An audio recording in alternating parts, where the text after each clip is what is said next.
রাজধানীর কড়াইল বস্তিতে আবারও ভয়াবহ আগুন নিয়ন্ত্রণে কাজ করছে ফায়ার সার্ভিসের 16টি ইউনিট। তাৎক্ষণিকভাবে জানা যায়নি কারণ।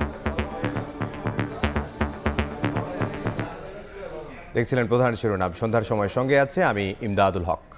এবার অন্যান্য শীর্ষ সংবাদ।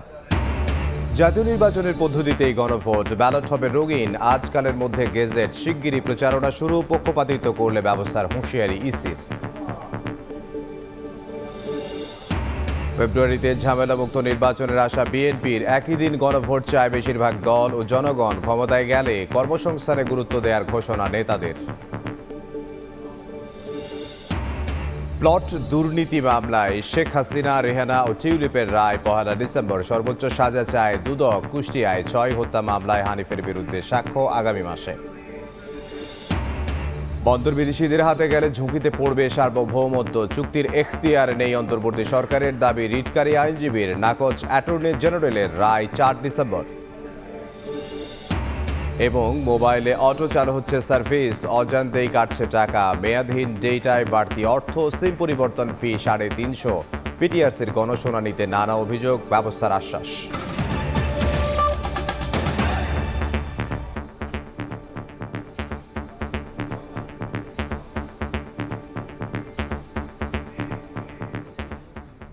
রাজধানীর কড়াইল বস্তিতে ভয়াবহ আগুন লেগেছে। বিকেল 5টা 22 মিনিটে আগুন লাগার খবর পায় ফায়ার সার্ভিস। প্রথমে ফায়ার সার্ভিসের 7টি ইউনিট আগুন নেভানোর কাজে যোগ দেয়। পর্যায়ক্রমে ইউনিট সংখ্যা বাড়িয়ে 16টি ইউনিট আগুন নেভানোর কাজে যোগ দেয়। গুলশান ও বনানী লাগোয়া প্রায় 90 একর জায়গার ওপর 10,000 ঘর রয়েছে এই বস্তিতে। চলতি বছর 21শে ফেব্রুয়ারির মধ্যরাতে ওই বস্তিতে লাগা আগুনে পুড়ে যায় অন্তত ডজনখানেক ঘর। গেল বছরের 24 মার্চ ও 18 ডিসেম্বরও আগুনে পড়ে কড়াইল বস্তি।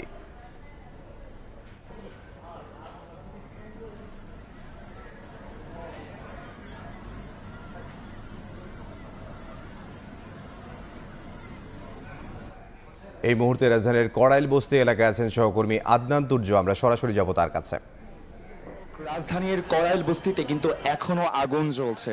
প্রায় 3 ঘন্টা হতে চললো। ফায়ার সার্ভিসের তথ্য মতে 5:30টার দিকে এই আগুনটি লাগে এবং প্রায় আধা ঘন্টা আগে কিন্তু ফায়ার সার্ভিস তাদের উদ্ধার কার্যক্রম শুরু করে এবং এখন পর্যন্ত কিন্তু তারা তাদের পুরোপুরি উদ্ধার কার্যের পরিক্রমা কিন্তু এখনো শুরু করতে পারেনি। যেমন আমরা কিন্তু এখনো পানির লাইন স্থাপনের যে কাজটি সেটা কিন্তু এখনো চলছে বলে আমরা দেখতে পাচ্ছি।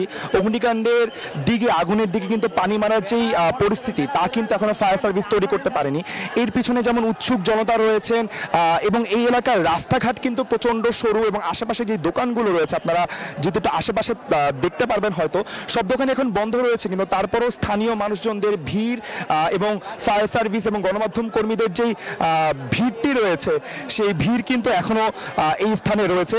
দর্শক আপনারা কিন্তু জানেন গত বেশ কয়েক বছর ধরে কিন্তু এই এলাকাটি একটি বেশ সংবেদনশীল স্থান হিসেবে কিন্তু বিবেচিত আছে। এই বছর 22শে ফেব্রুয়ারিও কিন্তু এই স্থানটিতে আগুন লেগেছিল এবং গত বছরও কিন্তু কড়াইল বস্তির এই বউবাজার এলাকাটিতে আগুন লেগেছে। প্রত্যেকবারই কিন্তু আক্রান্ত ব্যক্তিরা অভিযোগ জানান যে এই স্থানে কোনো আগুন নেভানোর জন্য পর্যাপ্ত কোনো সুযোগ নেই এবং আগুন লাগার পরিস্থিতিও কিন্তু এই জায়গায় তৈরি হওয়ার অনেক সম্ভাবনা রয়েছে। তারপরও কিন্তু এলাকা নিয়ে কোনো ধরনের কোনো উন্নয়নমূলক কর্মকাণ্ড, আগুন নির্বাপন বিষয়ক এবং অগ্নিকাণ্ডের দুর্ঘটনা বিষয়ক কোনো ধরনের পদক্ষেপ কিন্তু না হয়নি। ঠিক এই কারণে কিন্তু এই এলাকাবাসীদের মধ্যে, আক্রান্ত ব্যক্তিদের মধ্যে আমরা প্রচন্ড ক্ষোভের সঞ্চার দেখতে পেরেছি। ঠিক একটু আগেও যে আপনারা নিচের যে স্থানটিতে রয়েছে সেই নিচের স্থান থেকে যে আমরা হেঁটে হেঁটে যাচ্ছিলাম, আমাদের কিন্তু প্রায় সকলেই অভিযোগ জানাচ্ছিলেন যে ফায়ার সার্ভিস দেরি করে এসেছে, এই আগুনের ঘটনা আমাদের এর আগে কোনো ক্ষতিপূরণ দেওয়া হয়নি। এর আগেও যখন আমরা প্রায় জানি প্রায় 80-90টির মতো ঘর কিন্তু কড়াইল বস্তিতে পড়ে গেছে, তারও কিন্তু ক্ষতিপূরণ, ওই সময়ের ক্ষতিপূরণ তারা পাননি বলে আমাদেরকে আজকেও তারা অভিযোগ জানিয়েছিলেন। দর্শক, 5:30টার এই অগ্নিকাণ্ডের ঘটনায় যে আগুন, সে আগুন কিন্তু এখনো দাউ দাউ করে জ্বলছে। আপনারা কিন্তু ছাদের এখান থেকে দেখতে পাচ্ছেন ফায়ার সার্ভিস তাদের পানির কার্যক্রম শুরু না করতে পারলো এলাকাবাসী যতটুকু পারে আসলে তাদের যতটুকু সহায় সম্বল রয়েছে তা দিয়েও কিন্তু আগুন নেভানোর কাজ করছে। ঠিক টিনের ছাদের সামনেই কিন্তু প্রায় কিশোর বয়সী একটি ছেলে রয়েছে, সেও কিন্তু একটি বালতিতে পানি নিয়ে কিন্তু আগুন নেভানোর তার যত সম্ভব চেষ্টা, সেই প্রচেষ্টা কিন্তু তারা চালিয়ে যাচ্ছেন এবং সবার মধ্যে কিন্তু এক ধরনের শঙ্কা এবং উৎকণ্ঠা কাজ করছে। আমরা যে কয়েকজন আক্রান্ত বা এলাকাবাসীর এলাকাবাসীর সাথে কথা বলেছি, তারাও কিন্তু আমাদেরকে জানিয়েছেন যে প্রায় 1 ঘন্টা পার হয়ে গেলেও এখন পর্যন্ত কিন্তু আগুন একেবারেই নিয়ন্ত্রণে আসেনি, এবং আগুন নিয়ন্ত্রণের জন্য যে কাজ শুরু করা, অর্থাৎ কিনা পানি এবং বালি মিশ্রিত যে বিষয়গুলো, যে জলীয় বস্তুগুলো আসলে অগ্নি নির্বাপনের কাজে ব্যবহার করা হয়, তার কোনো প্রসেস আমরা কিন্তু দেখতে পাচ্ছি না। এবং যেহেতু এটি অত্যন্ত একটি ঘনবসতিপূর্ণ এলাকা ঢাকা শহরের মধ্যে, সুতরাং আগুন ছড়িয়ে পড়লে আশেপাশের অনেক এলাকায় অনেক স্থাপনাও কিন্তু ক্ষতিগ্রস্ত হওয়ার অনেক সম্ভাবনা কিন্তু থাকে। আমরা যখন আক্রান্ত ব্যক্তিদের সাথে কথা বলছিলাম, তারা কিন্তু আমাদেরকে জানাচ্ছিলেন এই এলাকায় কিন্তু একেবারেই নিম্নবিত্তদের বসবাস, যারা এখানে অধিকাংশ মানুষ বসবাস করেন, তাদের কিন্তু বেশিরভাগের মানুষজনদের বাসা কিন্তু আসলে টিন এবং কাঠ দিয়ে তৈরি, এবং বেশিরভাগই আসলে যে অগ্নিকাণ্ডের ঘটনা থেকে নিরাপদ থাকার জন্য কোনো প্রস্তুতি কিন্তু এই জায়গায় এলাকাবাসীর বাসস্থানদের মধ্যে ছিল না। টিনের ঘর হওয়ার কারণে কিন্তু খুব সহজেই অগ্নিকাণ্ডের ঘটনাগুলো বা অগ্নিকাণ্ড কিন্তু আসলে ছড়িয়ে পড়তে পারে। এবং আপনারা যে ধোঁয়াটি, এত বড় ধোঁয়ার একটি কুণ্ডলী দেখতে পাচ্ছেন, তার বেশিরভাগই কিন্তু আসলে টিন পোড়ার কারণে যে ধোঁয়াটি হয়, বা বাসার মধ্যে যেই আসবাবপত্র রয়েছে তা পোড়ার কারণে হয়, তা কিন্তু হচ্ছে। এবং আমাকে দর্শকরা, আমাদেরকে এই এলাকাবাসীরা বলছিলেন যে এই বউবাজার এলাকাতে যে বস্তির যে অংশটিতে আগুন লেগেছে, সেখানে কিন্তু বেশিরভাগই আসলে নিম্নবিত্ত মানুষজনদের বসবাস, যারা কিন্তু আসলে খুব বেশি একটি অগ্নি সম্পর্কে সচেতন না, তাদেরকেই বসবাস। এবং তারাও কিন্তু অভিযোগ জানাচ্ছিলেন যে এই এলাকায় যেহেতু এই আগুনটি লেগেছে, হয়তো অনেকেই সন্দেহ করতে পারেন যে করাইল বস্তিতে বারবার আগুন লাগার পিছনে হয়তো অন্য কোনো গোষ্ঠীর হাত রয়েছে, কিন্তু এখন পর্যন্ত তেমন কোনো তথ্য কিন্তু আমাদের হাতে আসেনি, এবং ফায়ার সার্ভিসের কোনো তথ্য আমাদেরকে এখন পর্যন্ত জানাতে পারেনি যে কেন আসলে আগুনের সূত্রপাতটা হয়েছে। তবে কিছু মানুষ আমাদেরকে বলেছেন যে আজকে বিকেল 5:30টার দিকেই কিন্তু চায়ের দোকান থেকে আগুনের সূত্রপাত হয়েছে, অর্থাৎ কিনা চায়ের দোকানের যে চুলাটি রয়েছে, সেই চুলার আগুন থেকে আগুনের সূত্রপাত হতে পারে বলে অনেকেই আজকে কিন্তু সন্দেহ করছেন। কিন্তু আগুন যখন সূত্রপাত হয় তার আধা ঘন্টা পরেও কিন্তু আমরা দেখেছি যে ফেসবুকে কিন্তু অনেক এলাকাবাসী, অনেক দর্শক কিন্তু ফেসবুকে লাইভ করছিল, সেখানে কিন্তু আগুনের পরিমাণটা আসলে প্রায় মাঝারি একটি অংশ ছিল, এবং খুব একটি ঘর বাড়ি আসবাবপত্র পুড়তে আমরা তখনও দেখিনি। এবং আমরা অনেকেই বলছিলাম যে ঠিক পাশেই যেহেতু একটি জলাশয় রয়েছে, সেখান থেকে হয়তো ফায়ার সার্ভিস খুব সহজেই অগ্নি নির্বাপনের কাজটি করতে পারবে। কিন্তু ঘটনাস্থলে পৌঁছানোর পর কিন্তু আমরা দেখতে পেয়েছি বেশ বড় সড়ো এক ধরনের গন্ডগোল কিন্তু এই জায়গায় হয়েছে, এবং মানুষজনের মধ্যে যে ভিড়, যে শঙ্কা, যে উত্তেজনা আমরা মানুষজনের মধ্যে দেখতে পেরেছি, তা কিন্তু এই অগ্নি দুর্ঘটনার উদ্ধার কাজ শুরু করতে এবং সেটি সম্পূর্ণভাবে কার্যক্রম চালাতে কিন্তু ফায়ার সার্ভিসকে বেগ পেতে হবে বলে আপাতত আমাদের ধারণা করা যাচ্ছে। দর্শক, এই পুরো এলাকাটাই কিন্তু সরু রাস্তা রয়েছে, আশেপাশে প্রচুর দোকান রয়েছে, মানুষজনের ঘরের যে বিল্ডিংগুলো, সেই বিল্ডিংয়ের বের হওয়ার রাস্তাও কিন্তু এই জায়গায় বেশ সরু। আমরা যখন এখান থেকে প্রায় 15-20 মিনিট দূরে কিন্তু আমাদের গাড়ি রেখে আসতে হয়েছে, এবং আমাদের ফায়ার সার্ভিসের গাড়িগুলোও কিন্তু আসলে প্রায় ওই 20 মিনিট দূরত্ব রয়েছে। এবং যে সরু রাস্তাটা রয়েছে এই পুরো অগ্নিকাণ্ডের ঘটনা থেকে, সেখান থেকে কিন্তু ফায়ার সার্ভিসের গাড়ি এই পর্যন্ত আসার কিন্তু কোনোরূপ পরিস্থিতি নেই। এবং আমরা কিন্তু দেখতে পেয়েছি যে পুরো রাস্তা জুড়ে কিন্তু বিভিন্ন মিনি ট্রাক, রিক্সা কিন্তু তারা আসলে দাঁড় করে রেখেছিলেন। আমরা জানতে চেয়েছিলাম যে কেন এই জায়গায় দাঁড় করে রেখেছিল এই ধরনের মিনি ট্রাকগুলো। অনেকে আমাদের জানিয়েছেন যে এখানে একটি গ্যারেজ রয়েছে, সেই গ্যারেজ থেকে বাড়িগুলো আসলে আগুন থেকে নিরাপদে রাখতে তারা আসলে রাস্তায় গাড়িগুলো রেখে দিয়েছে। বাট এর ফলে কিন্তু প্রচন্ড একটি যানজটের পরিস্থিতি এই জায়গায় তৈরি হয়ে গেছে এই সরু রাস্তায়।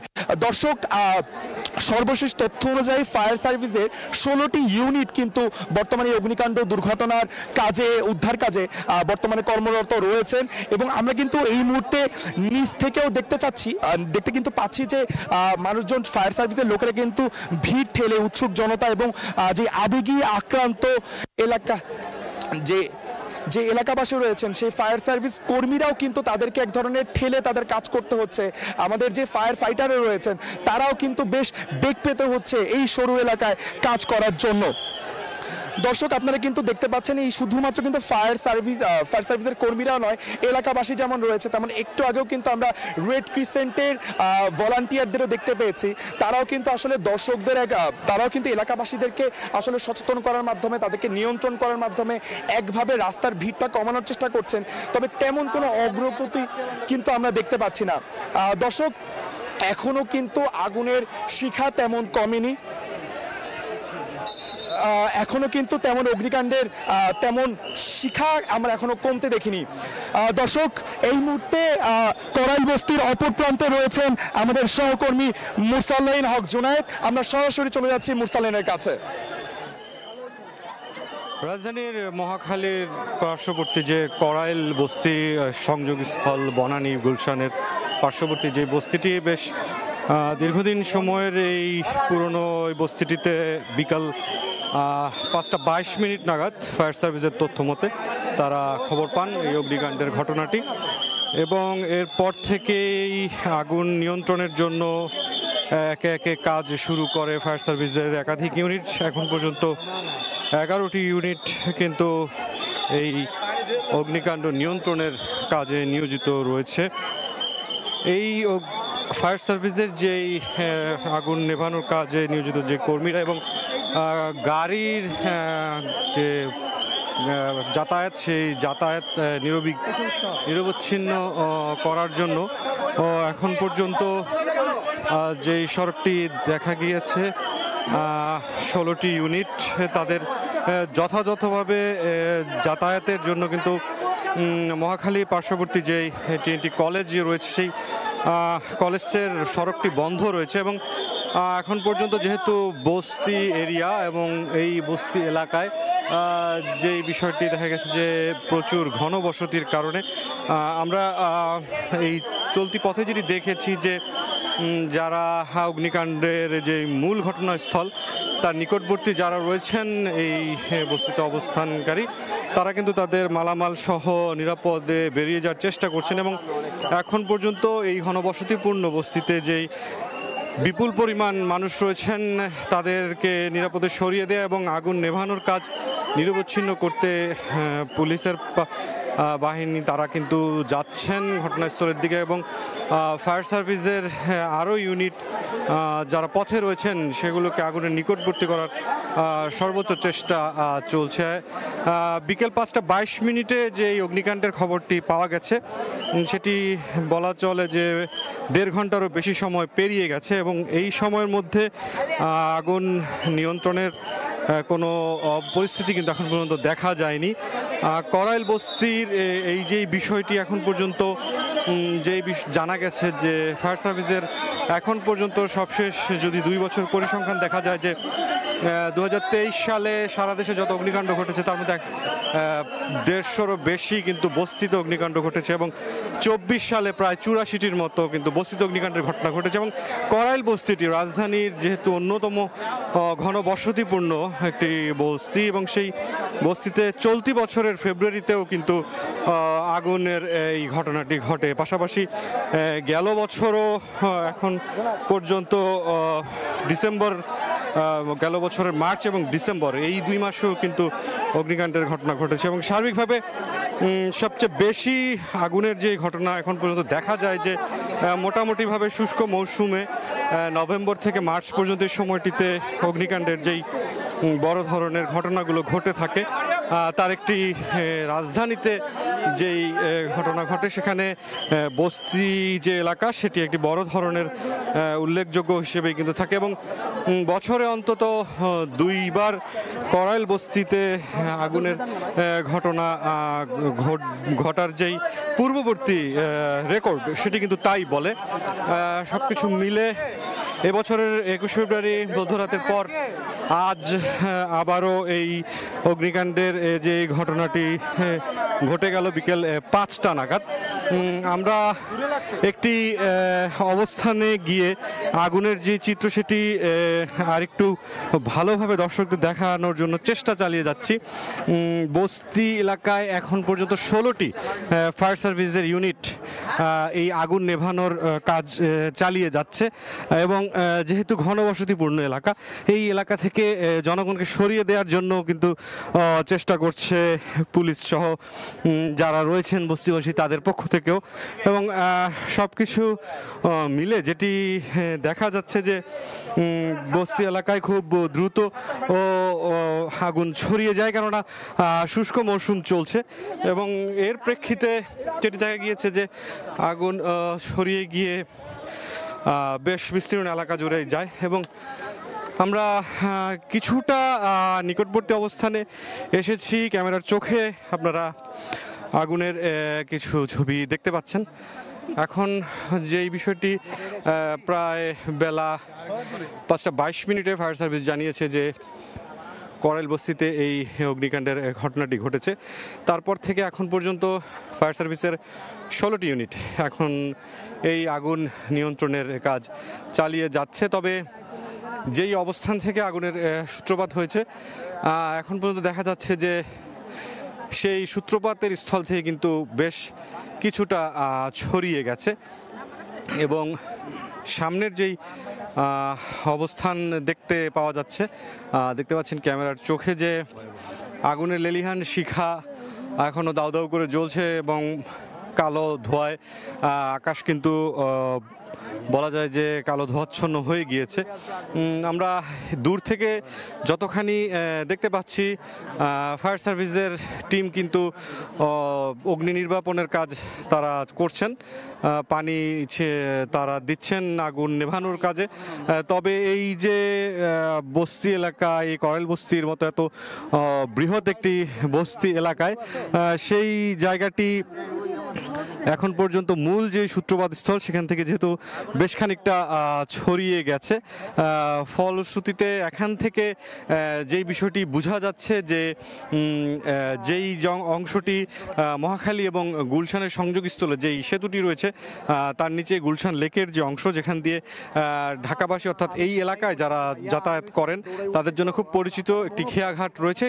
যদ্দূর এখান থেকে দেখে মনে হচ্ছে সেই খেয়াঘাট সংলগ্ন যেই করাইল বস্তির অংশটি রয়েছে সেই জায়গাটিতেই মূলত এই আগুনের লেলিহান শিখা কিন্তু দাউ দাউ করে জ্বলছে। যেই বিষয়টি এখন পর্যন্ত জানা গেছে 16টি ইউনিট ফায়ার সার্ভিসের তারা কাজ চালিয়ে যাচ্ছেন। তবে আগুনের যে তীব্রতা সেটি বেশ ভালোভাবেই কিন্তু বোঝা যাচ্ছে। সার্বিকভাবে এই করাইল বস্তিতে এর আগে 21শে ফেব্রুয়ারি মধ্যরাতেও চলতি বছরে আরও একবার অগ্নিকাণ্ডের ঘটনা ঘটেছিল এবং বলা যায় যে বাংলাদেশের মৌসুম অনুযায়ী যে শুষ্ক মৌসুমটি নভেম্বর থেকে মোটামুটি মার্চ ফেব্রুয়ারি এই 4-5 মাসের যে সময়টি, এই সময়টিতে একাধিকবার করাইল বস্তিতে এই অগ্নিকাণ্ডের ঘটনা ঘটে থাকে এবং এই অগ্নিকাণ্ডের ঘটনায় এখন পর্যন্ত যেই বিষয়টি অগ্নিকাণ্ডের পরে বলা হয়, বিশেষত বস্তি এলাকাতে যে গ্যাসের চুলা থেকে আগুনের সূত্রপাত হয়, শর্ট সার্কিট থেকেও হয়, কখনো কখনো বিভিন্ন ধরনের কয়েলের আগুন বা খণ্ডিত সিগারেটের অংশের যে আগুন সেখান থেকেও আগুনের সূত্রপাত হয়।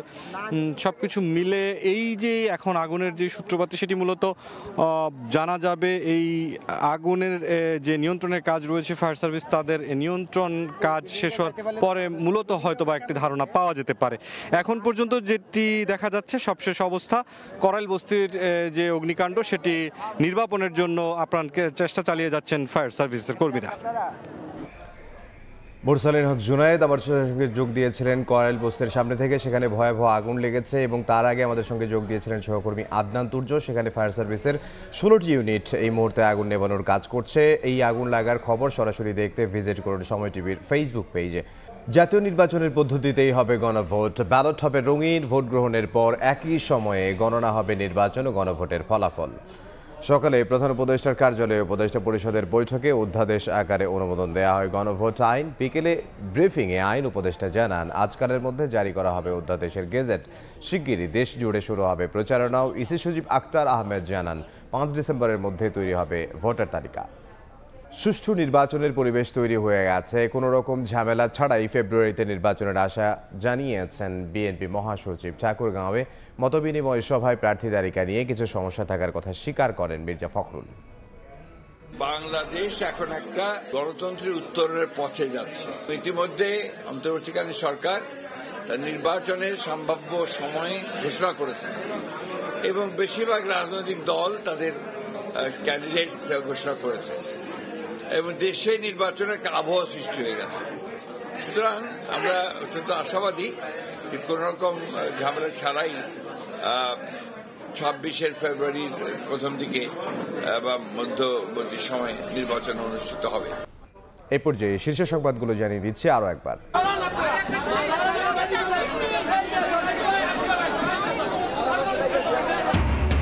ভয়াবহ আগুনে আবারও পুড়ছে রাজধানীর কড়াইল বস্তি। কাজ করছে ফায়ার সার্ভিসের 16টি ইউনিট। ব্যাপক ক্ষয়ক্ষতির আশঙ্কা, মালামাল সরানোর চেষ্টা। জাতীয় নির্বাচনের পদ্ধতিতেই গণভোট, ব্যালট হবে রঙিন। আজকালের মধ্যে গেজেট, শিগগিরই শুরু প্রচারণা। কেউ পক্ষপাতিত্ব করলে ব্যবস্থার হুঁশিয়ারি ইসির। এবং ফেব্রুয়ারিতে ঝামেলামুক্ত ভোটের আশা বিএনপি। নির্বাচনের সুষ্ঠু পরিবেশ দেখছেন মির্জা ফখরুল। ক্ষমতায় গেলে কর্মসংস্থানে গুরুত্ব দেওয়ার ঘোষণা আমির খসরুর।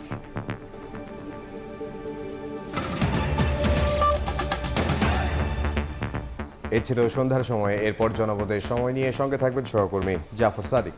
ধন্যবাদ ইমদাদ। জনপদের সময় নিয়ে আসছি কিছুক্ষণ পর, সঙ্গে থাকুন সময়।